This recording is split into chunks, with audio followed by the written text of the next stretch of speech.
Hello everyone, कैसे हैं आप लोग। मैं प्रवीण आप सभी का स्वागत करता हूं ATP star the super learning platform में।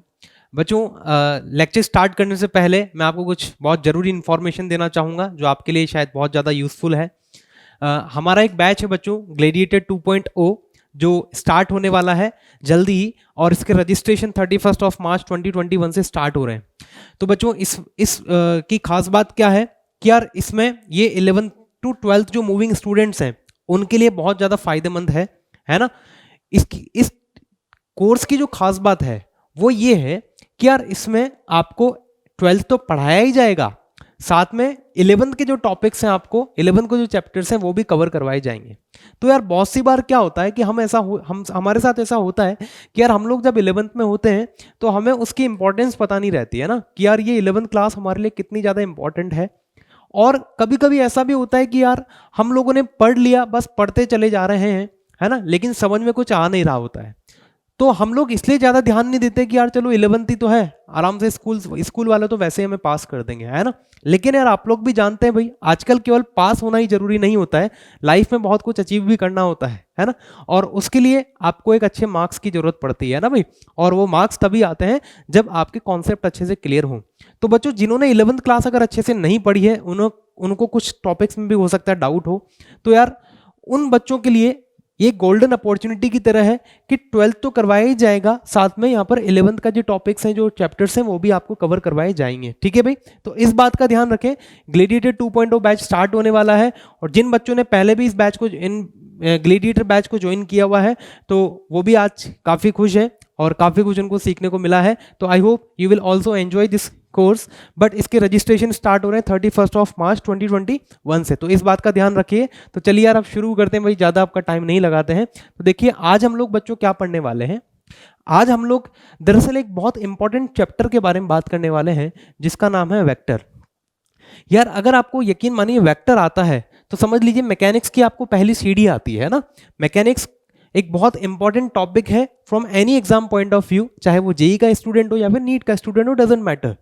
अगर आपको वेक्टर ही नहीं आता हो तो समझ लीजिए आपको मैकेनिक्स में काफी ज्यादा दिक्कत आएंगी, है ना। तो चलिए यार इसको शुरू करते हैं, और जल्दी से हम इस चैप्टर के जो हाईलाइटेड पॉइंट्स हैं उनको आज हम इस लेक्चर में देखने वाले हैं। ठीक है भाई, चलिए तो शुरू करते हैं भाई आज वेक्टर के साथ।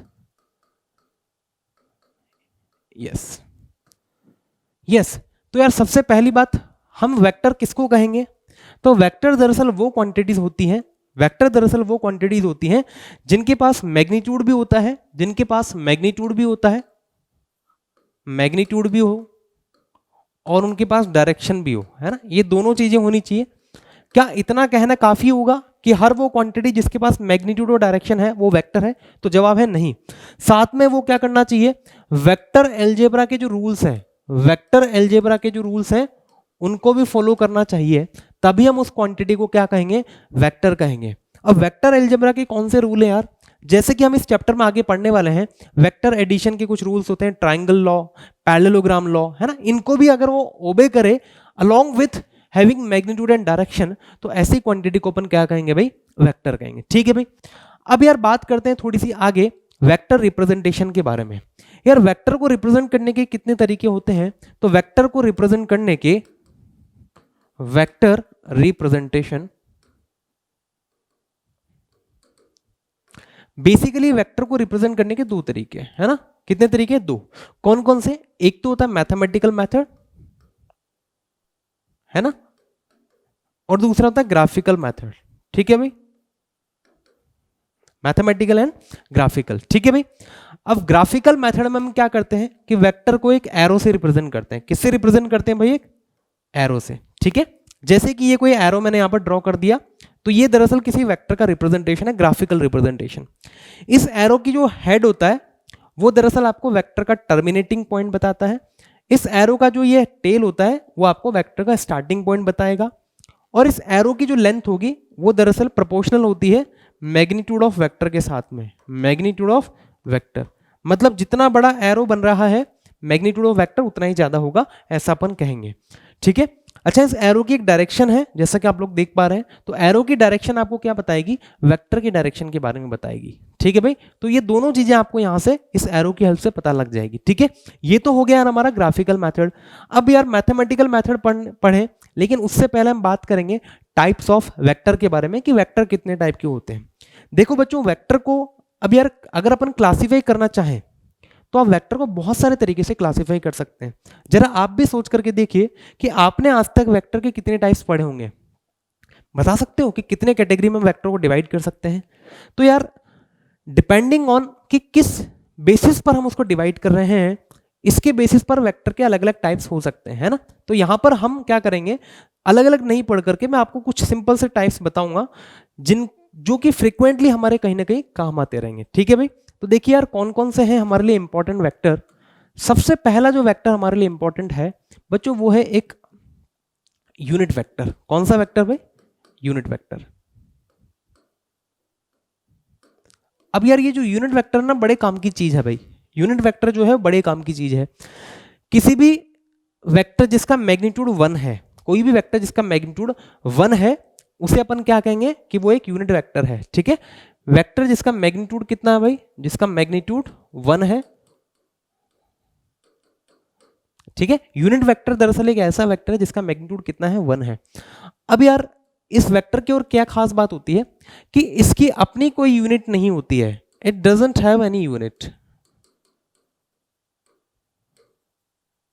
इसकी अपनी खुद की कोई यूनिट नहीं होती है ना। तो याद रखें कि हर वो वेक्टर जिसका मैग्नीट्यूड 1 हो, आप उसको यूनिट वेक्टर नहीं कहेंगे। लेकिन यूनिट वेक्टर की खास बात ये होती है कि उसका मैग्नीट्यूड 1 होता है। दोनों स्टेटमेंट में अंतर है जो मैंने कहा। वो हर वो वेक्टर जिसका मैग्नीट्यूड 1 है, आप उसे यूनिट वेक्टर नहीं कहेंगे। लेकिन अगर कोई वेक्टर यूनिट वेक्टर है तो उसका मैग्नीट्यूड 1 होगा ही होगा। ठीक है भाई, अब यूनिट वेक्टर काम क्या आता है? तो दरअसल ये डायरेक्शन को बताता है। It represents direction of vector. क्या बताता है ये? डायरेक्शन ऑफ वेक्टर को बताएगा। ठीक है भाई, क्या बताएगा ये? वेक्टर की डायरेक्शन को बताएगा। ठीक है, इसका क्या कोई फॉर्मूला होता है? हाँ भाई बिल्कुल होता है, आप लोगों ने डेफिनेटली पढ़ा होगा। यूनिट वेक्टर, इसको हम लोग कैप लगा के रिप्रेजेंट करते हैं, is equal to vector upon में magnitude of vector. Vector upon में मैग्नीट्यूड ऑफ वेक्टर। ठीक है, अब बच्चों यार एक बात यहां पर भी आप ध्यान से देखिएगा कि यार यूनिट वेक्टर दरअसल क्या है? ये एक डायरेक्शन ही तो बताता है ना। तो ये क्या है? दरअसल वेक्टर की डायरेक्शन है। ये क्या है? दरअसल वेक्टर की डायरेक्शन है। ठीक है भाई, तो क्या मैं यहां से ऐसा लिख सकता हूं क्या? जरा ध्यान से देखिएगा, क्या मैं यहां से ऐसा लिख सकता हूं? ए वेक्टर इज इक्वल टू ए का मोड इंटू ए कैप। ऐसे लिख सकता हूं क्या मैं? हाँ या ना? इसको क्रॉस प्रोडक्ट, इसको मल्टीप्लाई कर दीजिए इधर। ये क्या है? ये दरअसल वेक्टर है। ये क्या है? मैग्नीट्यूड है। और ये क्या है? उसकी डायरेक्शन है। हाँ या ना? इसका मतलब ये हुआ कि अगर आपको किसी भी वेक्टर का मैग्नीट्यूड पता है, उसकी डायरेक्शन पता है, दोनों को आप मल्टीप्लाई करके लिख दीजिए, you will get that particular vector. बात समझ में आ गई क्या आपको? हाँ या ना? ये तो हो गया अपना यूनिट वेक्टर। ठीक है भाई, अब इसके बाद यार एक और इंपॉर्टेंट वेक्टर होता है जिसको अपन कहते हैं नल वेक्टर। जिसको अपन क्या कहते हैं भाई? Null vector. अभी नल वेक्टर क्या होता है यार? देखिए, जब दो वेक्टर को अपन ऐड करते हैं तो हमें एक वेक्टर क्वांटिटी ही मिलती है। ठीक है, तो जब दो वेक्टर को सब्ट्रैक्ट करेंगे तो भी एक वेक्टर क्वांटिटी मिलनी चाहिए, यस और नॉट? तो जैसे मैंने मान लीजिए दो इक्वल वेक्टर लिए, ए वेक्टर माइनस ए वेक्टर, और इनको सब्ट्रैक्ट किया, तो इसका रिजल्ट हम लोग जानते हैं 0 है। लेकिन यार ये जो 0 है, दरअसल ये क्या है? एक वेक्टर होना चाहिए, हाँ ना? ये 0 क्या है भाई? जब दो वेक्टर का एडिशन आपको एक रिजल्ट, जो रिजल्टेंट है वो आपको वेक्टर मिल रहा है, तो सब्ट्रैक्शन भी क्या मिलेगा? एक वेक्टर ही तो मिलेगा।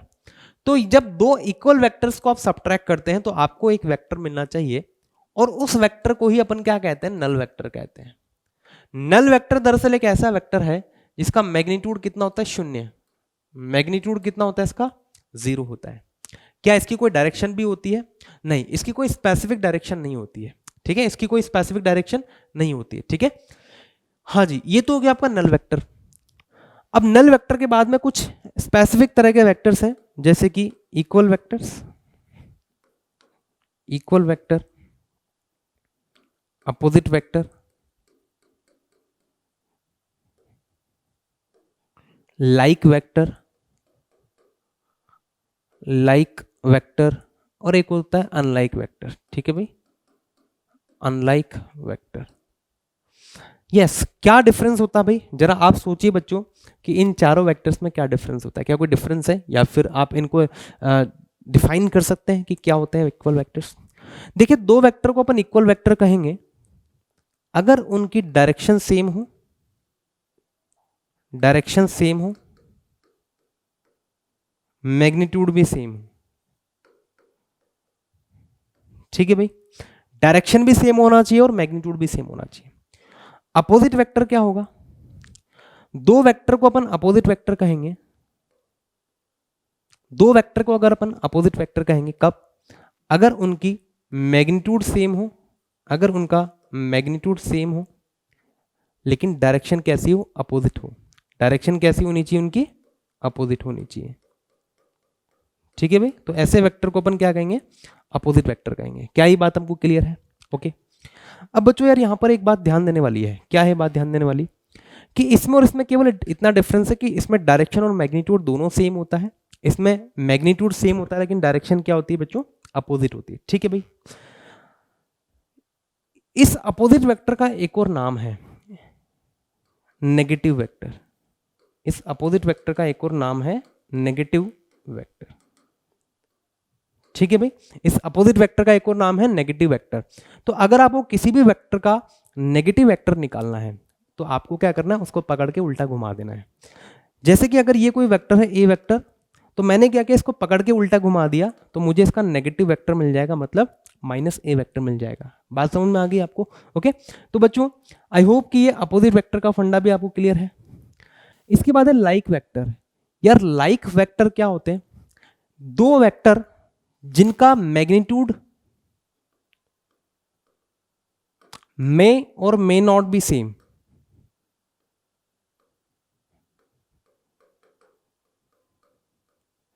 जिनका मैग्नीट्यूड सेम हो भी सकता है नहीं भी हो सकता है, लेकिन डायरेक्शन सेम हो, लेकिन डायरेक्शन कैसी हो, सेम हो, ऐसे वेक्टर को अपन कहते हैं लाइक वेक्टर।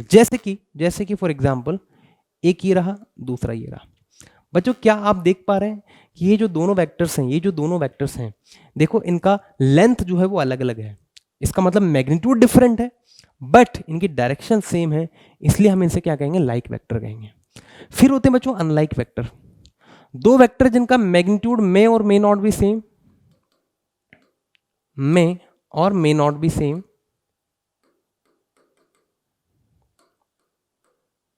बट इनकी जो डायरेक्शन होगी वो अपोजिट होगी, बट इनकी जो डायरेक्शन होगी वो कैसी होगी भाई, अपोजिट होगी। तो ऐसे वेक्टर्स को अपन क्या कहेंगे यार, अनलाइक वेक्टर कहेंगे। आई होप कि ये दोनों बातें आपको समझ में आ गई होगी और इन चारों वेक्टर्स में क्या डिफरेंस है ये भी आपको क्लियर हो गया होगा। क्लियर है बच्चों यहाँ तक? ओके। तो यार ये कुछ स्पेसिफिक तरह के वेक्टर्स हैं जो कि मैंने आपको आज यहाँ पर बताए हैं। इनके अलावा भी बहुत सारे वेक्टर्स होते हैं लेकिन हम उन सबको यहाँ पर नहीं देख रहे क्योंकि मैं चाहता हूँ कि जितना जल्दी हो सके आपको काम की चीज़ें डिलीवर करूँ ताकि आपका कम टाइम में आपको काफ़ी कुछ सीखने को मिले। ठीक है भाई। तो यार अगर आपको भी लग रहा है कि यार आप भी काफ़ी सारी चीज़ें यहाँ से सीख रहे हैं तो यार लाइक ज़रूर कर देना एक बार। ठीक है, तो चलिए यार अब आगे बढ़ते हैं यहाँ से थोड़ा सा और। हाँ जी, ये तो हो गया अपने पास वेक्टर के टाइप्स है ना, जो इंपॉर्टेंट टाइप्स हैं बच्चों वो मैंने आपको बता दिए हैं। ठीक है, अच्छा इसके बाद अपन बात करेंगे यार यहाँ पर नेक्स्ट कि यार देखो अभी तक हमने क्या क्या देख लिया है कि वेक्टर जो होते हैं उनको कितने टाइप में अपन कैटेगराइज कर सकते हैं, उनका रिप्रेजेंटेशन कितने तरीके से किया जा सकता है। ठीक है, अब अपन देखने वाले हैं कि जब दो वेक्टर्स अपन लेंगे है ना कि उनको ऐड करने के कितने तरीके होते हैं। ठीक है, तो बच्चों अब हम देखने वाले हैं एडिशन ऑफ वेक्टर्स के बारे में।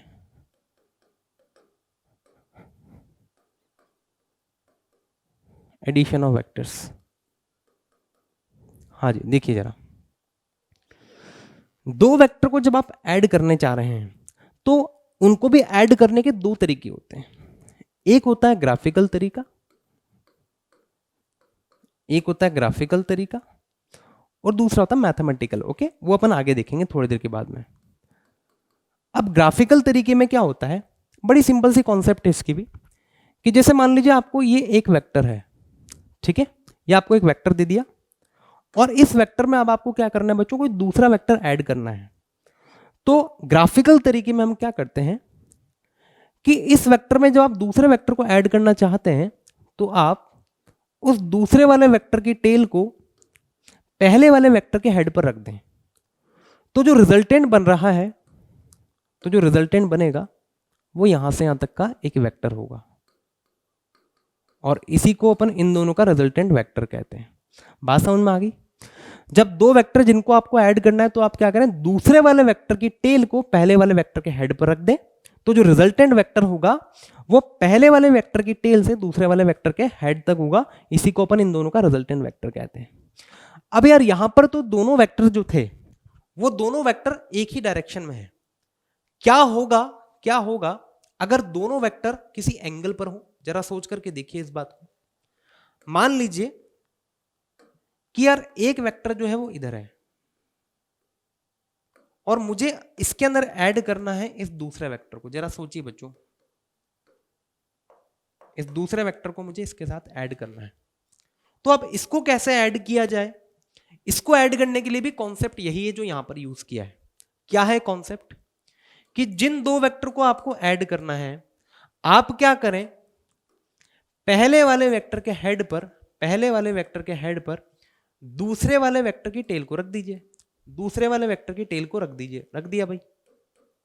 तो जो रिजल्टेंट होगा वो कहां से कहां तक होगा? मैंने अभी क्या बताया था कि रिजल्टेंट कहां से कहां तक होता है? पहले वाले वेक्टर की टेल से दूसरे वाले वेक्टर के हेड तक होता है। ये आपका रिजल्टेंट वेक्टर हो गया, ए वेक्टर प्लस बी वेक्टर। हाँ या ना? बात समझ में? तो देखो जो कॉन्सेप्ट हमने यहां लगाया था वही कॉन्सेप्ट यहां पर भी लगाया है। अब बच्चों इसी लॉ को हम कहते हैं ट्रायंगल लॉ। इसी लॉ को हम क्या कहते हैं भाई? ट्रायंगल लॉ भी कहते हैं, अगर आपको याद हो तो। हाँ या ना? क्लियर है भाई? ट्रायंगल लॉ क्या होता है? ठीक है, कि जिन दो वेक्टर को आपको ऐड करना है आप उनको सक्सेसिव एक ऑर्डर में लेते हुए ऐड कर दें, तो जो रिजल्टेंट होता है वो पहले वाले वेक्टर की टेल से दूसरे वाले वेक्टर के हेड तक होता है। ठीक है, ये आपका ट्रायंगल लॉ हो गया। तो देखो इसमें कुछ नया नहीं है, अगर आपको ये याद है तो इसी की वर्डिंग बना करके भी आप लिख सकते हो। क्लियर है भाई यहां तक? हाँ है ना? क्या बोलते हो? बिल्कुल सही है, यहां तक मामला सेट है। अब यार ये तो हो गया ग्राफिकल तरीके में ट्रायंगल लॉ। इसी के बाद एक और तरीका होता है जिसको अपन कहते हैं पैरेललोग्राम लॉ। वो क्या कहता है भाई? देखिए जरा, पैरेललोग्राम लॉ ये क्या कहता है? ये भी बड़ी सिंपल सी बात कहता है। ये बोलता है कि जिन दो वेक्टर को आपको ऐड करना है आप क्या करें, उनको ट्रायंगल की दो सक्सेसिव साइड से, पैरेललोग्राम की दो सक्सेसिव या एडजेसेंट साइड से रिप्रेजेंट कर दें। ठीक है, जिन दो वेक्टर को आपको ऐड करना है आप उनको पैरेललोग्राम की दो एडजेसेंट साइड से रिप्रेजेंट कर दें। ठीक, ये पैरेललोग्राम हमने कंप्लीट कर दिया। तो according to the parallelogram law जिन दो वेक्टर को आपको ऐड करना है आप उन दोनों वेक्टर को एक पैरेललोग्राम की दो एडजेसेंट साइड से रिप्रेजेंट कर दें। ठीक, तो जो रिजल्टेंट होता है वो इनके कॉमन डायगोनल से पास होता है। कॉमन डायगोनल का मतलब वो डायगोनल जो कि इन दोनों वेक्टर के इंटरसेक्शन पॉइंट से पास हो रहा है, वही इन दोनों का रिजल्टेंट होता है। बच्चों अगर आप ध्यान से देखें तो आपको यहां पर भी एक ट्रायंगल नजर आ रहा होगा। दिखाई दे रहा है कि आपको यहां पर भी एक ट्रायंगल? देखो, एक ये रहा, दूसरा ये रहा, और ये रिजल्टेंट ये रहा। हाँ है ना? तो देखो दरअसल ये भी एक ट्रायंगल लॉ का ही एक्सटेंडेड वर्जन है। बात समझ में आ रही है आपको यहां तक? हाँ है ना? यहां तक पिक्चर क्लियर है भाई? ओके, ये तो हो गया आपका पैरेललोग्राम लॉ। अब यार इसके अलावा एक और लॉ होता है पॉलीगन लॉ, है ना? Polygon law. अब यार पॉलीगन लॉ क्या कहता है भाई? जैसे यहां पर क्या था कि आपको दो ही वेक्टर को ऐड करना था, है ना? अगर दो से ज्यादा वेक्टर को ऐड करना है बच्चों तो हम वहां पर यूज कर सकते हैं पॉलीगन लॉ। ठीक है, तो पॉलीगन लॉ क्या कहता है? देखिए, ये बोलता है बिल्कुल ट्रायंगल लॉ की तरह ही स्टेटमेंट है इसका भी, बिल्कुल ट्रायंगल लॉ की तरह स्टेटमेंट है कि मान लीजिए आपको दो से ज्यादा वेक्टर को ऐड करना है।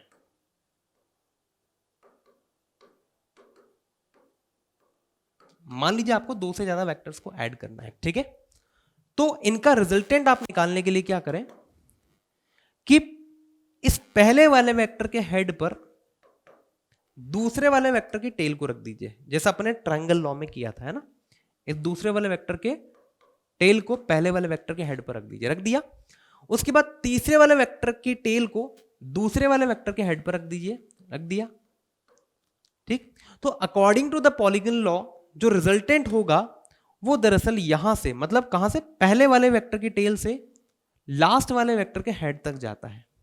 तो यार ये तो बिल्कुल वही हो गया जो अपने ट्रायंगल लॉ में पढ़ा था, है ना।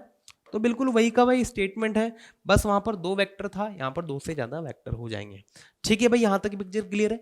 तो ये आपका पॉलीगन लॉ भी कंप्लीट हो जाता है। ये सब कुछ बच्चों यहां पर ग्राफिकल मेथड था।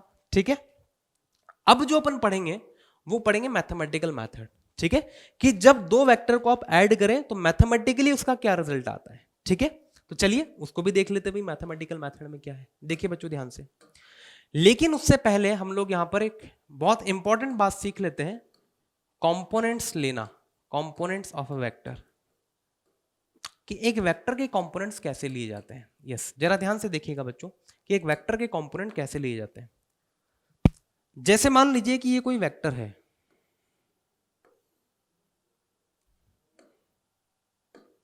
ए वेक्टर, ठीक है, और ये यहां से थीटा एंगल बना रहा है, किसके साथ, एक्स एक्सिस के साथ थीटा एंगल बना रहा है। ओके, अब मुझे क्या करना है, इस वेक्टर के कंपोनेंट लेने हैं, एक्स की तरफ और एक वाई की तरफ। तो देखो यार, कंपोनेंट लेने का मतलब ये होता है कि जैसे आपको एक्स एक्सिस पर अगर कंपोनेंट लेना है तो आप यहां से लाइट मारिए, इधर ऊपर से एक लाइट मारे इस पर, तो एक्स एक्सिस पर कुछ शेडो बन जाएगा, है ना। वो शेडो जो बन रहा है वो कुछ ऐसा बनेगा, समथिंग लाइक दिस, ऐसा कुछ, ये जो ब्लू कलर से मैंने बनाया हुआ है,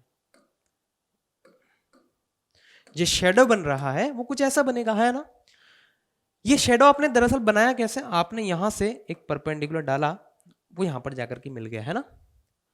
ये जो शेडो बन रहा है इसी को अपन कहते हैं x component of this A vector. क्यों, क्योंकि एक्स की तरफ है इसलिए। इसी तरीके से अगर आपको इसका वाई डायरेक्शन में कंपोनेंट लेना है तो आप यहां से भी एक लाइट मारिए इसके ऊपर, और जब आप इसके ऊपर लाइट मारेंगे तो यहां पर भी एक शेडो बनेगा, है ना, कुछ ऐसा। तो ये जो शेडो बन रहा है इसे अपन कहते हैं इसका वाई कंपोनेंट। क्यों, क्योंकि ये वाई डायरेक्शन में। ठीक है, क्या जरूरी है क्या कि इधर वाले को हमेशा वाई कहेंगे, ऐसा कोई जरूरी नहीं, वो तो एक्सिस के ऊपर डिपेंड करता है ना। हमारा मेन मुद्दा क्या है यहाँ पर, कंपोनेंट्स को सीखना। अब बच्चों ये वेक्टर की एक प्रॉपर्टी होती है कि अगर आप उस वेक्टर को उसके पैरेलल शिफ्ट करवा देंगे तो वो वेक्टर चेंज नहीं होता। मतलब ये अगर ए वाई वेक्टर है तो ये वाला भी कितना होगा भाई, ए वाई वेक्टर के बराबर ही होगा। अब यार यहां पर भी आपको एक ट्राइंगल नजर आ रहा होगा, हाँ है ना। देखो जिस ट्राइंगल में ये वाली साइड है कितनी, ए एक्स वेक्टर, ये वाली साइड कितनी है, ए वाई वेक्टर, और ये जो साइड है ये कितनी है, ये कितनी है यार, ये है ए वेक्टर, हाँ है ना। तो ट्राइंगल लॉ से मैं ऐसा बोल सकता हूं कि A vector is equal to A X vector plus A Y vector होगा, ऐसा बोल सकता हूं ना भाई मैं, है ना। क्लियर है यहां तक। अब हो सकता है कभी कभी आपने इसको ऐसा भी देखा होगा कि यार इधर वाला कॉस थीटा होता है, उधर वाला साइन थीटा होता है ना, तो वो भी अपन निकाल सकते हैं चाहे तो। मैं एक अलग से ट्राइंगल ले लेता हूं, एक अलग से ट्राइंगल ले लेता हूं जिसमें केवल मैग्नीट्यूड्स को रिप्रेजेंट कर रहा हूं। किसको, मैग्नीट्यूड्स को। तो ये तो हो गया ए एक्स का मैग्नीट्यूड, ये हो गया ए वाई का मैग्नीट्यूड, और ये हो गया ए का मैग्नीट्यूड। अगर बच्चों ये वाला एंगल थीटा है तो बताइए यहां से साइन थीटा कितना होगा, साइन थीटा हो जाएगा यार ए वाई अपॉन ए, तो यहां से ए वाई बराबर हो जाएगा ए साइन थीटा, यस और नॉट। अगर मैं आपसे पूछूं बताओ कॉस थीटा कितना होगा, तो cos theta is equal to हो जाएगा ए एक्स अपॉन ए, तो यहां से ए एक्स बराबर हो जाएगा ए कॉस थीटा, हाँ है ना। क्लियर है ना यहां तक बात। तो यार देखो जो ये ए वेक्टर है इसका थीटा की तरफ वाला जब आपने कंपोनेंट लिया तो देखो कितना आ रहा है, ए कॉस थीटा आ रहा है ना। थीटा की तरफ वाला जो कंपोनेंट है वो ए कॉस थीटा है, और जो दूसरा वर्टिकल साइड वाला कंपोनेंट है वो कितना है भाई, ए साइन थीटा है। क्लियर है। इसलिए हमेशा याद रखें कि जब भी किसी वेक्टर के 2 परपेंडिकुलर कंपोनेंट्स आपको करने हैं, याद रखें 2 परपेंडिकुलर कंपोनेंट्स, तो थीटा की तरफ वाला हमेशा कॉस होगा और दूसरा वाला हमेशा साइन होगा। क्लियर है। तो इस तरीके से आप कंपोनेंट की फॉर्म में भी इसको लिख सकते हैं। क्लियर है भाई यहां तक बात, हाँ है ना। तो यार अगर यहां तक सब कुछ क्लियर है तो एक काम करिए कि एक क्वेश्चन का प्रैक्टिस कर लीजिए जल्दी से। ये x है भाई, ये y है, इसका इधर की तरफ एक वेक्टर है a वेक्टर, और इसका ये वाला एंगल है थीटा। तो जरा मुझे बताइए इसका x वाला कंपोनेंट कितना आएगा और y वाला कंपोनेंट कितना आएगा। x वाला कंपोनेंट कितना आएगा भाई, y वाला कितना आएगा, जल्दी से बताएं। देखो यार बड़ी सिंपल सी बात है, थीटा की तरफ वाला कौन सा कंपोनेंट होता है, ए कॉस थीटा, और दूसरी साइड वाला जो कंपोनेंट होगा वो कौन सा होगा यार, ए साइन थीटा हो जाएगा। तो देखो इसका एक्स वाला कंपोनेंट तो आ रहा है ए साइन थीटा, और वाई वाला कंपोनेंट कितना आ रहा है भाई, ए कॉस थीटा आ रहा है। क्लियर है यहाँ तक? अगर बच्चों यहाँ तक की पिक्चर क्लियर है तो अब हम आगे एक नए टॉपिक को सीख सकते हैं जिसका नाम है एडिशन ऑफ वेक्टर और उसका mathematical method, addition of two vectors. बच्चों इससे पहले जो हमने पढ़ा था वो दरअसल उसका कौन सा मेथड था, वो ग्राफिकल मेथड था। अब मैं जो आपको बताने वाला हूं वो है उसका मैथमेटिकल मेथड, जिसमें हमें एक फॉर्मूला मिलेगा। ये मान लीजिए कि कोई एक वेक्टर है ए वेक्टर, और ये मान लीजिए कोई दूसरा वेक्टर बी वेक्टर, मुझे इनको ऐड करना है, ओके, और ऐड करने के बाद मुझे इनका रिजल्टेंट निकालना है कि वो क्या होगा। तो सबसे पहले पैरेललोग्राम लॉ ये कहता है कि जिन दो वेक्टर को आप ऐड करना चाहते हैं उनको पैरेललोग्राम के दो एडजेसेंट साइड से रिप्रेजेंट कर दीजिए और फिर पैरेललोग्राम कंप्लीट कर दीजिए। ठीक है, कर दिया कंप्लीट। तो जो रिजल्टेंट होगा वो दरअसल यहां से पास होगा, इनके कॉमन डायगोनल से पास होगा, है ना। ये जो एंगल है बच्चों, ये एंगल है मान लीजिए अल्फा के बराबर। क्लियर है? अब मुझे दरअसल इस आर वेक्टर की वैल्यू निकालनी है। ये वाला अगर बी वेक्टर है बच्चों तो ये वाला भी कितना होगा, जरा ध्यान से सोचिए कि ये भी बी वेक्टर ही होगा, है ना। ओके, अब यार अगर मैं आपसे कहूं कि बताइए इस आर वेक्टर का मैग्नीट्यूड कितना होगा, तो देखो यार एक काम करते हैं, हम लोग कंपोनेंट्स की हेल्प ले लेते हैं जो भी हमने थोड़ी देर पहले ही सीखा है ना। यहां से ऐसा करें कि एक परपेंडिकुलर डालें इधर। यार ये वाला एंगल अगर थीटा है बच्चों तो हॉरिजॉन्टल के साथ जो बी ने एंगल बनाया है वो थीटा के बराबर ही होगा, है ना। मैं क्या करने वाला हूं कि एक अलग से डायग्राम बना लेता हूं जिसमें केवल और केवल मैग्नीट्यूड्स हैं, केवल और केवल क्या है उसमें, मैग्नीट्यूड्स। ठीक है भाई, ये लीजिए, ये वाला जो एंगल हमने लिया हुआ है ये थीटा के बराबर है,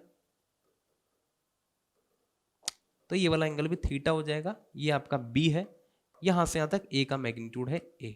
ठीक है भाई, यहां से यहां तक ए का मैग्नीट्यूड है, ये वाला बी का मैग्नीट्यूड है, और ये वाला आर का मैग्नीट्यूड है।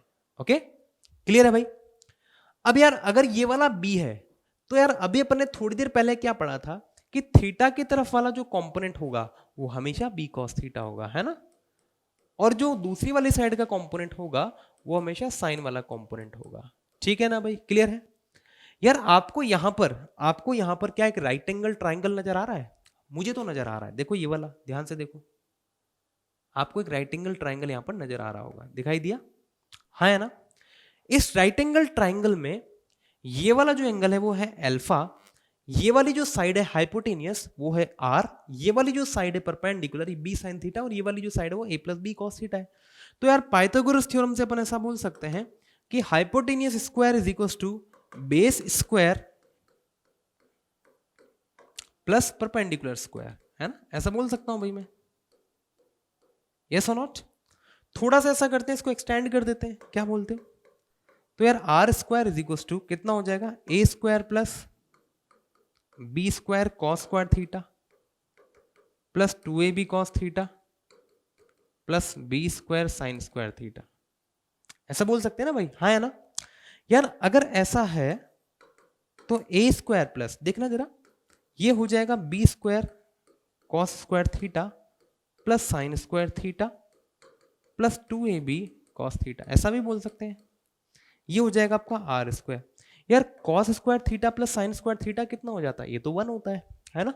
तो इसी इक्वेशन को अपन ऐसा भी लिख सकते हैं, r square is equal to a square plus B square plus 2ab cos theta, ऐसा बोल सकते हैं।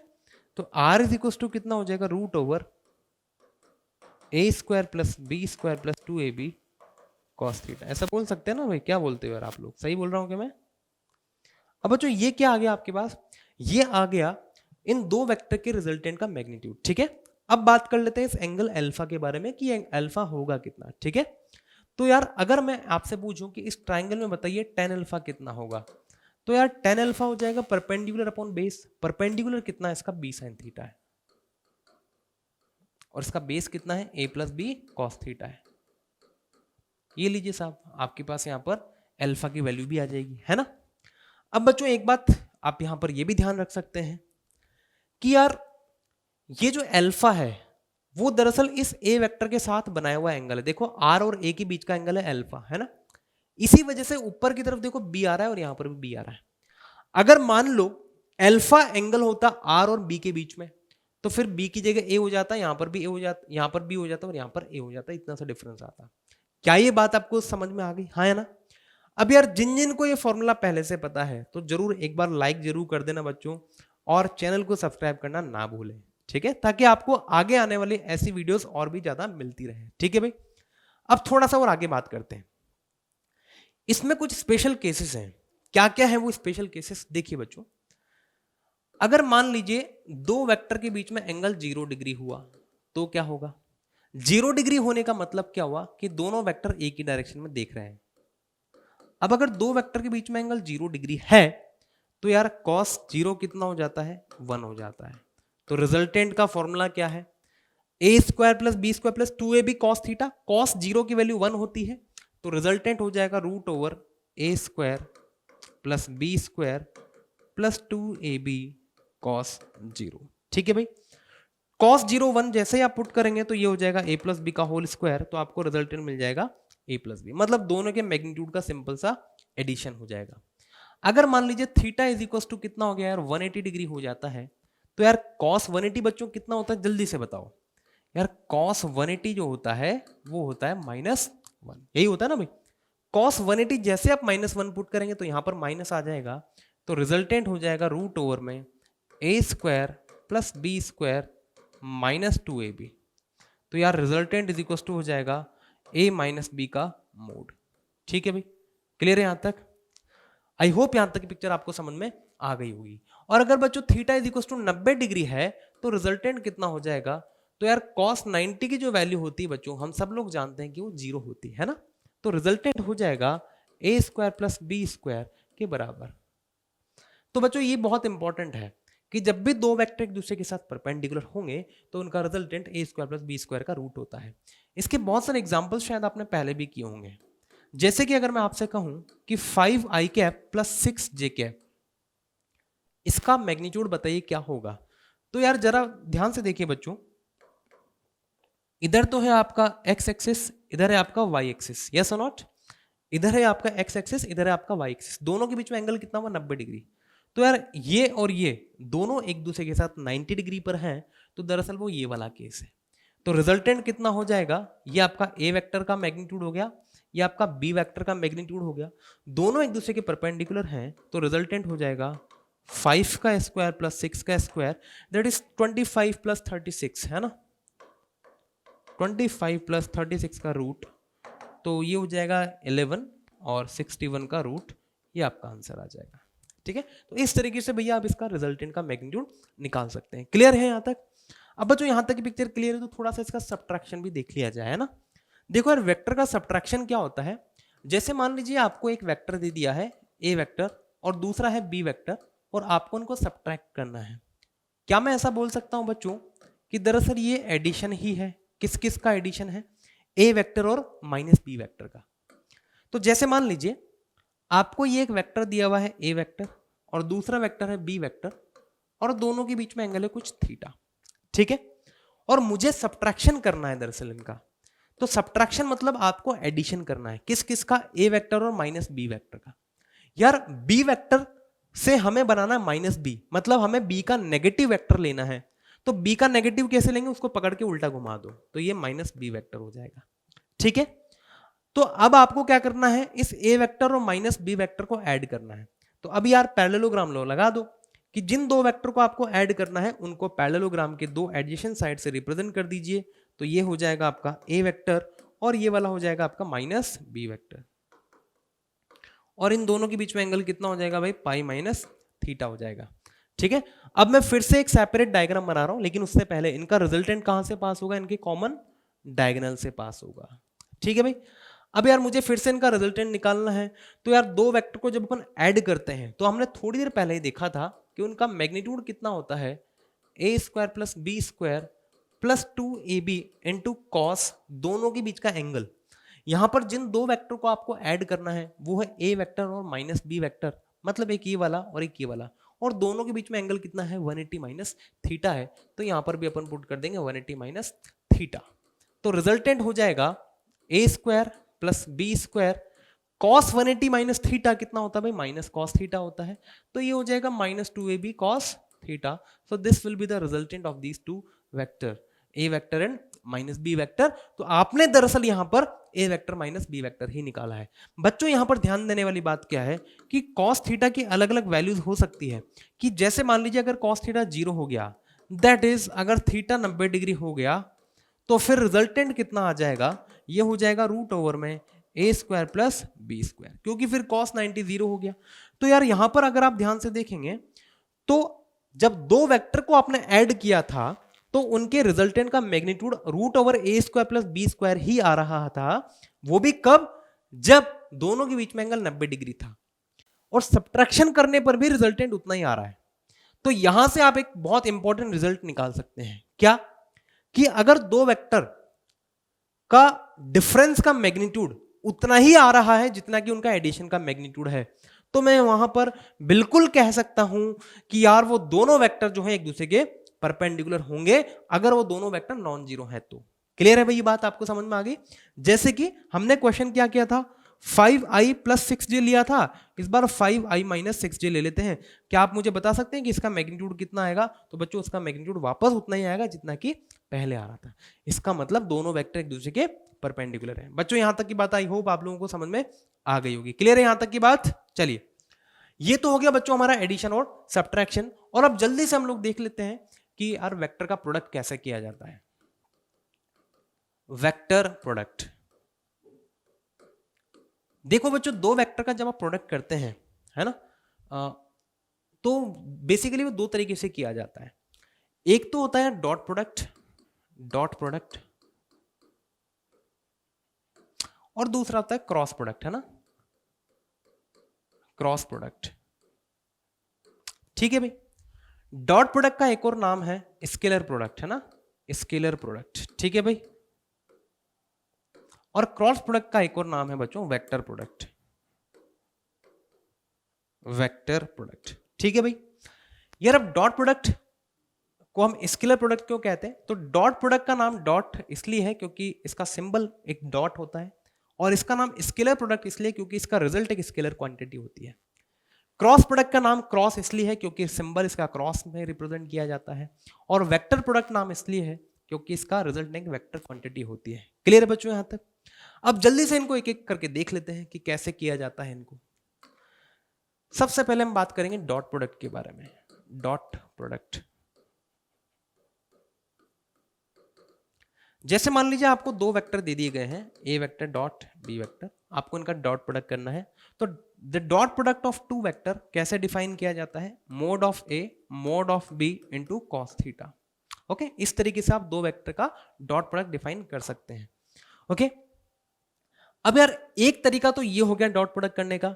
अब देखो यार, मॉड ए बी क्या है? एक नंबर है, मॉड बी भी एक नंबर है, और कॉस थीटा भी एक नंबर है। तो दरअसल ये पूरा जो रिजल्ट आएगा एक नंबर आएगा, दैट इज एक स्केलर क्वांटिटी आएगी, इसलिए इसको अपन स्केलर प्रोडक्ट भी कहते हैं। यहां पर जो रिजल्ट आएगा एक स्केलर क्वांटिटी आएगी, कोई डायरेक्शन वाली चीज नहीं आएगी, है ना।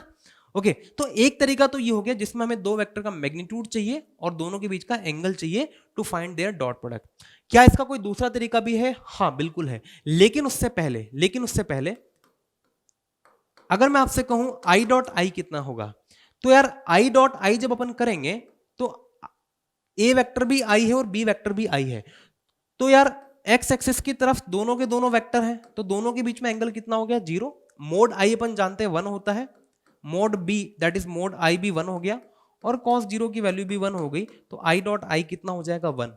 बच्चों इसी तरीके से जे डॉट जे करोगे तो वो भी 1 होगा, और के डॉट के करोगे तो वो भी 1 होगा। ठीक है भाई, यार अगर आप आई डॉट जे करने जाओगे तो आई डॉट जे जब करोगे तो आई का मैग्नीट्यूड तो 1 हो गया, जे का मैग्नीट्यूड भी 1 हो गया, लेकिन दोनों के बीच में एंगल कितना होता है? 90 डिग्री होता है, इसलिए आई डॉट जे 0 होता है। इसी तरीके से आप ऐसा भी बोल सकते हैं कि आई डॉट के भी 0 होगा, और के डॉट जे भी 0 होगा, और जे डॉट आई भी 0 होगा।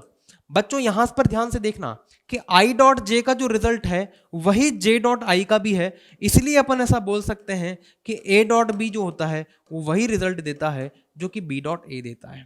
क्लियर है बच्चों यहां तक? तो ये तो हो गया डॉट प्रोडक्ट करने का एक तरीका। क्या इसका कोई दूसरा तरीका भी है? हाँ बिल्कुल है, लेकिन उससे पहले देखो जरा ध्यान से cos theta is equal to क्या मैं ऐसा लिख सकता हूं?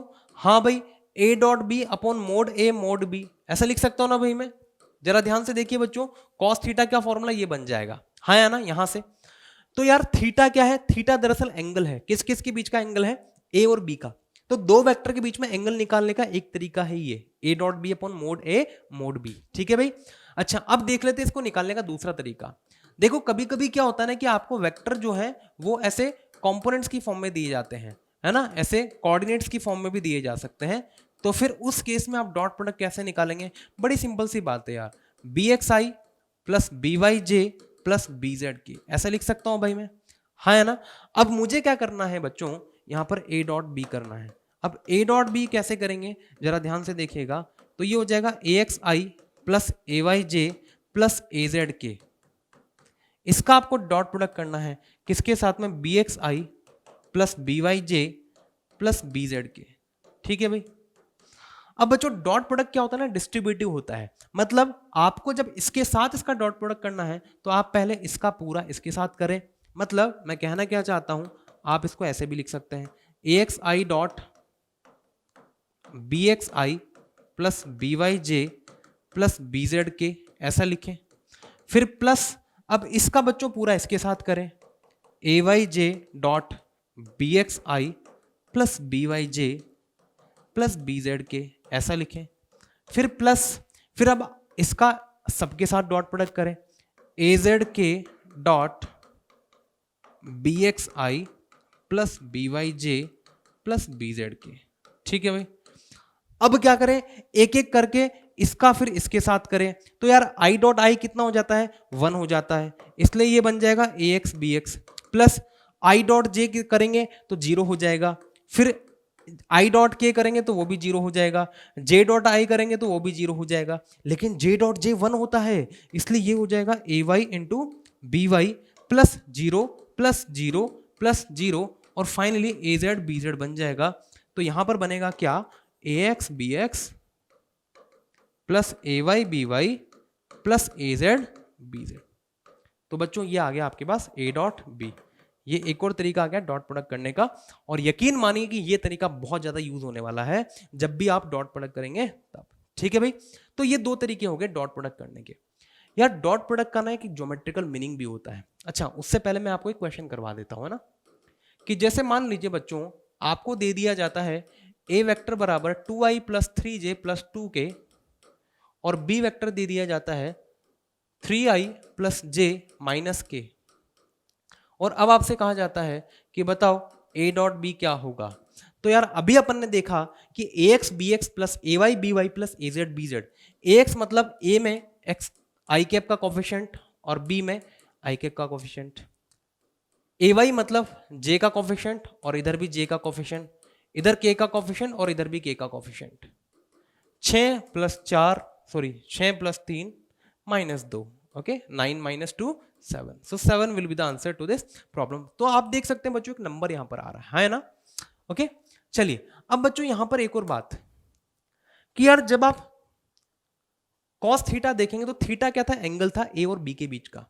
अगर मान लीजिए थीटा 90 डिग्री हुआ तो क्या होगा? तो cos 90 तो 0 हो जाएगा, तो a डॉट भी 0 हो जाता है। इसका मतलब अगर a डॉट भी 0 हो गया वो कब होगा? जब दो वेक्टर के बीच में एंगल 90 डिग्री होगा। तो बच्चों एक बहुत इंपॉर्टेंट कंडीशन आती है हमारे, जो आगे मैकेनिक्स में, नॉट ओनली मैकेनिक्स, आगे फिजिक्स में बहुत ज्यादा काम आती है, कि दो वेक्टर आपको दे दिए हैं और फिर हमसे कहा जाता है कि बताओ इसकी कंडीशन क्या होगी। तो आप याद रखें कि उनका डॉट प्रोडक्ट हमें क्या करना है? 0 करना है, ठीक है, ओके। अब बच्चों इसके बाद इस डॉट प्रोडक्ट का एक ज्योमेट्रिकल मीनिंग भी होता है। क्या है ज्योमेट्रिकल मीनिंग? कि यार ये ए वेक्टर है और ये वाला बी वेक्टर है और दोनों के बीच में कुछ एंगल है थीटा। अब अगर मैं आपसे कहूं कि यार बी का कंपोनेंट निकालो, बी का कंपोनेंट निकालो ए की तरफ, तो बी का कंपोनेंट ए की तरफ कितना हो जाएगा भाई? बी कॉस थीटा हो जाएगा, है ना। यार अब हमको ये पता है क्या कि ए डॉट बी जो होता है वो दरअसल ए बी कॉस थीटा होता है। तो बताइए बी कॉस थीटा कितना होगा? यार बी कॉस थीटा हो जाएगा ए डॉट बी अपॉन में ए, है ना, यस और नॉट। अब ये बी कॉस थीटा क्या था? ये कंपोनेंट था। ये क्या था भाई? कंपोनेंट था। किसका? बी वेक्टर का। किस डायरेक्शन में? ए वेक्टर की डायरेक्शन में। तो दरअसल इस डॉट प्रोडक्ट की हेल्प से आप एक वेक्टर का कंपोनेंट निकाल सकते हैं इन द डायरेक्शन ऑफ दूसरा वेक्टर। क्लियर है भाई यहां तक? हाँ है ना? अब यार ये तो हो गया इसका ज्योमेट्रिकल मीनिंग। यहां तक की पिक्चर अगर आपको क्लियर है तो एक क्वेश्चन करवा देता हूं। जैसे मान लीजिए आपको दे दिया बच्चों A vector is equal to 2i minus J और बी वेक्टर दे दिया बच्चों 3k प्लस 2j और आपसे कहा जाए find component of b vector along a vector. तो बच्चों जल्दी से बता सकते हो कि इसका आंसर क्या आएगा? जल्दी से बताइए इसको। हाँ जी, तो यार देखो कंपोनेंट निकालना है बी वेक्टर का, किस डायरेक्शन में? ए वेक्टर की तरफ। तो दरअसल हमें बी कॉस थीटा निकालना है। अब बी कॉस थीटा क्या है यार? ये है ए डॉट बी अपॉन में मोड ऑफ ए, यही है ना? तो यार इसका इसके साथ जब आप डॉट प्रोडक्ट करेंगे तो आई वाले का आई वाले के साथ करें, वो तो इसमें है ही नहीं। जे वाले का जे वाले के साथ करें, इसमें जे वाला कितना है? -1 है और इसमें जे वाला कितना है? 2 है। और के वाले का के वाले के साथ करें अपॉन में मोड ऑफ ए। तो मोड ऑफ ए कितना आ रहा है बच्चों? 2 का स्क्वायर प्लस -1 का स्क्वायर, तो ये हो जाएगा -2 अपॉन में √5। ये इसका आंसर हो जाएगा। क्या ये बात आपको समझ में आ गई? हाँ है ना? अगर ये पिक्चर क्लियर है तो बच्चों थोड़ा और आगे बढ़ा जाए भी। चलिए अब आपको दिखाते हैं क्रॉस प्रोडक्ट। क्रॉस प्रोडक्ट, अब यार क्रॉस प्रोडक्ट जो होता है बच्चों, दो वेक्टर का क्रॉस प्रोडक्ट होता है a cross b is equal to mod of a mod of b sine theta n cap. बच्चों ये जो n कैप है ये दरअसल एक यूनिट वेक्टर है। ये क्या है? एक यूनिट वेक्टर। अब यूनिट वेक्टर क्या काम आता है? तो ये डायरेक्शन बताने के काम में आता है। तो डेफिनेटली ये भी किसी ना किसी की डायरेक्शन बताएगा। ये किसकी डायरेक्शन बताएगा? तो ये दरअसल डायरेक्शन बताएगा a क्रॉस b की। अब यार यहां पर देखो दो चीजें हैं। ये वाला जो टर्म है ये तो एक नंबर है या फिर अपन यूं कहें कि ये एक मैग्नीट्यूड है और ये क्या है? एक डायरेक्शन है। कौन? ये। अब यार सोचो हमने क्या पढ़ा था कि अगर मैग्नीट्यूड और डायरेक्शन दोनों हैं तो वो एक वेक्टर हो गया, इसलिए ये भी क्या है? एक वेक्टर है और इसलिए इस क्रॉस प्रोडक्ट का एक और नाम है वेक्टर प्रोडक्ट। क्लियर है भाई? तो बच्चों अब क्रॉस प्रोडक्ट निकालने का एक तरीका तो ये रहा। क्या इसका कोई दूसरा तरीका भी है? हाँ बिल्कुल है, वो है डिटर्मिनेंट मेथड। अब डिटर्मिनेंट मेथड कब यूज करना है? जैसे मान लीजिए आपको बोल दिया कि A vector is equal to AXI plus AYJ plus AZK है और बी वेक्टर है बच्चों मान लीजिए BXI plus BYJ plus BZK। ठीक है भाई? और अब आपको कहा जाता है कि यार A क्रॉस B निकालो। तो सबसे पहले आप डिटर्मिनेंट तैयार करें। Being as a mathematics student आपको यार डिटर्मिनेंट को सॉल्व करना आना चाहिए।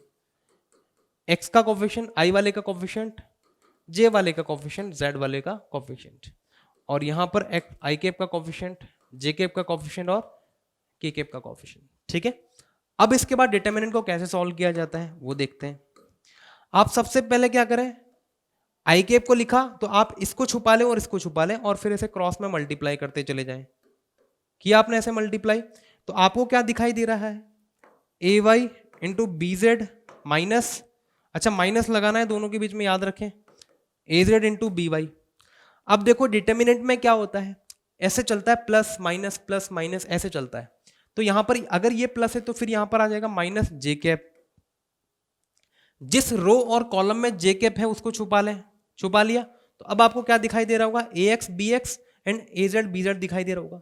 फिर से अब आप क्या करें? यहां पर क्रॉस प्रोडक्ट कर दें। कैसे करना है क्रॉस प्रोडक्ट? बिल्कुल ऐसे ही, ax bz minus az by।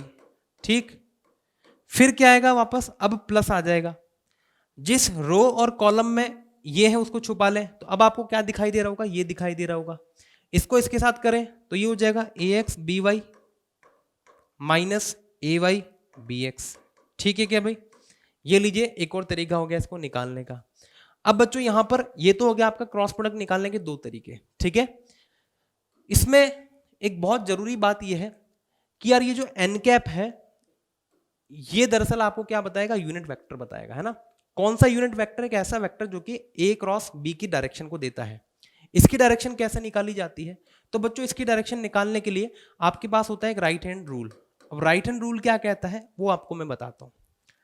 जैसे मान लीजिए आपको a क्रॉस b की डायरेक्शन निकालनी है तो आप क्या करें, सबसे पहले जैसे मान लीजिए ये आपका ए वेक्टर है और ये कोई प्लेन है ना, ये कोई प्लेन है और बी वेक्टर जो है वो भी इसी प्लेन में ही है, ये बी वेक्टर भी इसी प्लेन में ही है और दोनों के बीच में एंगल थीटा है। राइट हैंड रूल कैसे यूज किया जाता है, आप अपने राइट हैंड की जो फिंगर्स हैं बच्चों उसको सबसे पहले वाले वेक्टर की तरफ ले लीजिए। पहला वाला वेक्टर कौन है, ए वेक्टर है, ले लिया। इस तरीके से लें कि पाम जो है वो बी वेक्टर को फेस करे। बी वेक्टर कैसे, इधर की तरफ है, तो पाम देखो बी वेक्टर को फेस कर रही है आपकी पाम भी। अपना हाथ उठाइए बच्चों और ट्राई करिए, definitely you will get it. तो अपने राइट हैंड की फिंगर्स को पहले वाले वेक्टर की तरफ रखिए और पाम इस तरीके से रखिए कि दूसरे वाले वेक्टर को फेस करे। अब अपने राइट हैंड की फिंगर्स को ए से बी की तरफ घुमाएं, घुमाया ए से बी की तरफ, इस तरीके से घुमाना है कि छोटे वाले एंगल से होते हुए जाएं। अब मैं ए से बी जब घुमाऊंगा तो ऐसे भी जा सकता हूं और ऐसे भी जा सकता हूं, लेकिन मुझे कैसे जाना है, छोटे वाले एंगल के थ्रू, मतलब इस वाले एंगल के थ्रू जाना है। थंब जिधर आएगा ए क्रॉस बी की डायरेक्शन भी उधर ही आ जाएगी। ठीक है भाई, तो इस वाले केस में ए क्रॉस बी की डायरेक्शन ऐसे ऊपर आ रही होगी। क्लियर है, समझ गए कैसे यूज करना राइट हैंड रूल को। ओके, तो ये तो हो गया आपके पास राइट हैंड रूल। अब यार इसी में ही बच्चों एक और जरूरी बात होती है कि यार ए क्रॉस बी जो होता है वो होता है ए बी साइन थीटा, हाँ या ना, और साथ में होता है एन कैप। तो यार आप चाहें तो दोनों तरफ मैग्नीट्यूड भी ले सकते हैं। अगर मैं दोनों तरफ मैग्नीट्यूड ले लेता हूं तो ये हो जाएगा ए बी साइन थीटा का मैग्नीट्यूड और एन कैप का मैग्नीट्यूड कितना हो जाएगा, 1 हो जाएगा। इसको अगर अपन 1 डाल दें, इसको अगर अपन 2 डाल दें, तो फ्रॉम 2 क्या बोल सकता हूं मैं, साइन थीटा बराबर mod of A cross B upon में mod of A mod of B, ये आपका साइन थीटा हो जाएगा। ठीक है, अब एंगल निकालने के 2 तरीके हैं, कौन कौन से, एक तो वो डॉट प्रोडक्ट वाला तरीका cos theta is equal to a dot b upon mod a mod b, और दूसरा तरीका है साइन थीटा वाला mod of A cross B upon mod a mod b. ठीक है, इसको भी आप यूज कर सकते हैं, but most of the time हम लोग डॉट प्रोडक्ट वाला तरीका यूज करेंगे। ठीक है भाई, अच्छा इसके अलावा आप क्या कर सकते हैं बच्चों कि इक्वेशन नंबर 2 को आप या फिर 1 को 2 से डिवाइड करके देख सकते हैं। जैसे आप 1 को 2 से डिवाइड करेंगे तो ये हो जाएगा ए क्रॉस बी अपॉन में mod of A cross b, this will be equal to n cap. तो एन कैप को निकालने का एक तरीका ये भी हो गया कि आप ए क्रॉस बी निकाल लें, उसका मैग्नीट्यूड निकाल लें और दोनों को डिवाइड कर दें तो आपको एन कैप मिल जाएगा। क्लियर है भाई, तो बच्चों ये था आपका इसका मोटा मोटा समरी जो भी मैंने यहाँ पर आपको पूरा करवाने की कोशिश की है। तो बच्चों आई होप कि जो भी आज हमने डिस्कस किया वेक्टर में वो आपको या तो पहले से पता होगा, और अगर पता नहीं है तो आई होप आपने काफी सारी चीजें यहाँ से सीखी होंगी। ठीक है, तो बच्चों अगर आपको भी ऐसा लगता है तो आप कमेंट जरूर करें और लाइक जरूर कर देना बच्चों। ठीक है, ताकि हमें भी मोटिवेशन मिलता रहे आप लोगों की हेल्प से, और ऐसे हम लोग आपके लिए और वीडियो लाते रहेंगे। तब तक के लिए keep working hard, thank you and bye bye.